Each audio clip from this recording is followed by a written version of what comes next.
Estimados liderazgos, soy Rodrigo Iván Cortés, presidente del Frente Nacional por la Familia.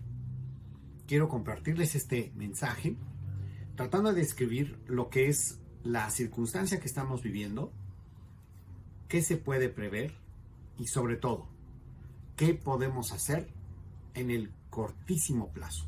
Primero, lo que se está viviendo. A partir de lo que fue la elección tanto local y federal en este país, vemos que hay un parteaguas, unas elecciones bañadas lamentablemente de sangre, en donde el crimen organizado operó a sus anchas en diversos estados de la República. Una elección, por lo tanto, muy lamentable. A partir del lunes siguiente, vimos cómo se empezaba a operar aquí en México un verdadero avasallamiento en contra de la vida, la familia y las libertades fundamentales.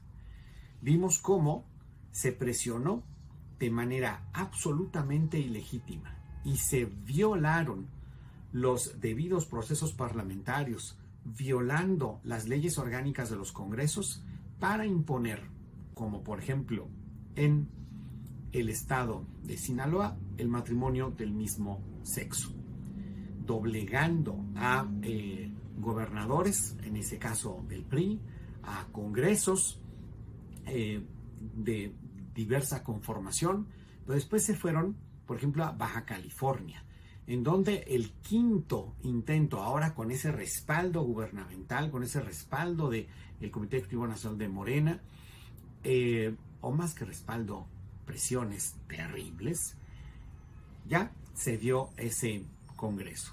Después vimos cómo procedían de una manera absolutamente fuera de lugar en estados como Hidalgo para imponer el aborto. Fue terrible, ahí estuvimos presentes y con estos ojitos vimos las arbitrariedades, la violación flagrante de su ley orgánica que hicieron para imponer el aborto a toda costa. Algo similar pasó en Veracruz, también terrible. Pero después vinieron los golpes desde otro poder, ya no el poder legislativo, sino ahora del poder judicial. Y en ese poder judicial vimos de manera sumamente lamentable cómo concatenaron los casos de Coahuila, Sinaloa y la Ley General de Salud para el tema de lo que es la objeción de conciencia del sector médico. Y vimos cómo, de una manera, un espectáculo en verdad lamentable, el presidente de la Suprema Corte de Justicia de la Nación, personero del presidente de la República, Andrés Manuel López Obrador, en ese poder, porque pues él dice que es la única persona en la que confía en todo el poder judicial, se puso a operar de tal manera que él quería convertir el crimen del aborto en un derecho humano fundamental que estuviera por encima del derecho a la vida, del derecho a la conciencia y el derecho a la libertad religiosa. Es terrible. Lo que le escuchamos decir a este señor fue pavoroso. Entonces se dieron las decisiones con respecto a Coahuila que afectaron legislativamente hablando exclusivamente a el caso de Coahuila, ya que la facultad de la Suprema Corte radica solamente en quitar de la ley, de la legislación, una porción de la norma por declararla inconstitucional. Entonces quitaron la protección de la vida en algunos de sus casos en el estado de Coahuila.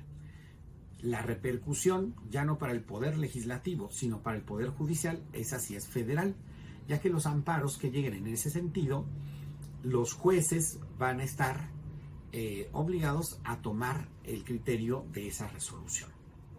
En el caso de Sinaloa, en el caso de Sinaloa, lo fue a un grado todavía mayor, porque violentando de manera clara y evidente la resolución del 2007 y 46 litigios que se dieron en 13 años, dio un viraje de 180 grados y ahora dijo, como dicen por ahí, pues mi mamá dijo que siempre no.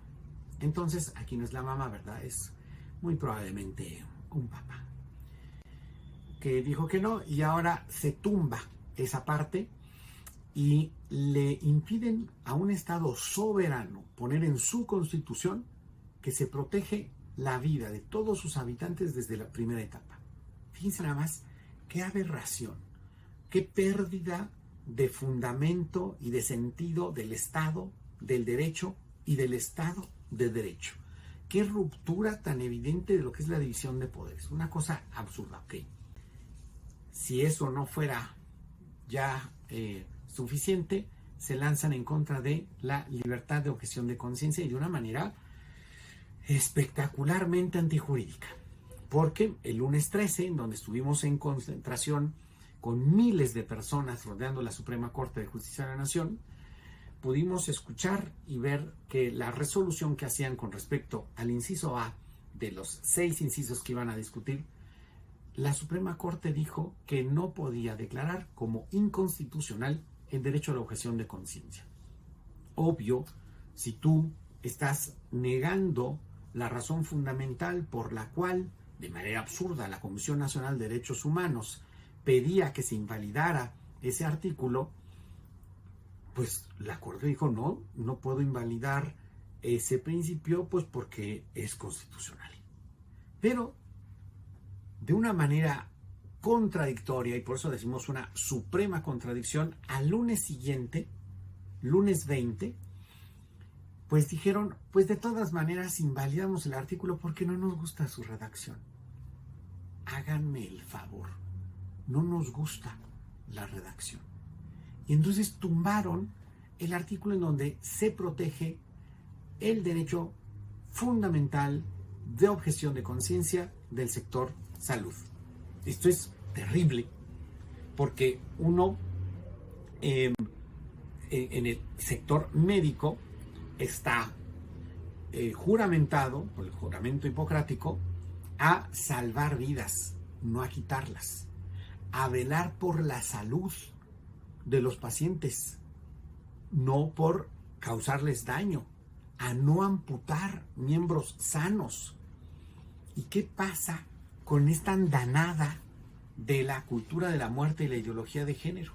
Lo que pretenden es forzar a los médicos a que en vez de que salven vidas, las quiten. En vez de que propicien la vida y la salud, que se convierten en verdugos, además de los más inocentes y vulnerables, que son los no nacidos.